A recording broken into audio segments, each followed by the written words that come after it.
everyone, we're back with another silly video today. So it's Thanksgiving and we are going to be doing turkey hair because why not? So I've started off by placing the hair into a ponytail and then I've chosen to use a press stud bun to wrap Esme's hair up because she's got a lot of hair. But you could just use a regular donut or just kind of plait the hair, place it into a bun, whatever you find easiest.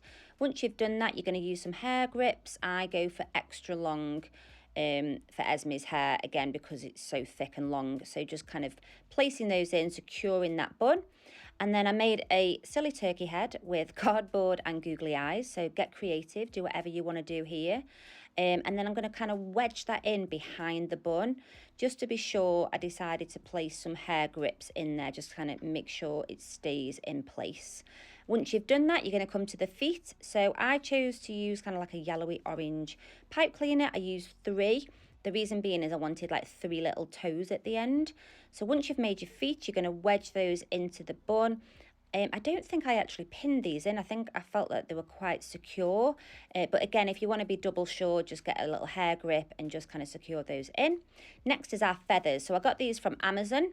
I think I just put in orange and brown feathers and this what came back and it was perfect. So placing that behind the turkey head and look how they fall, perfect.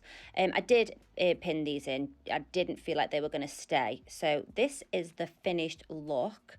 We were laughing our heads off when we saw the finished look in the mirror.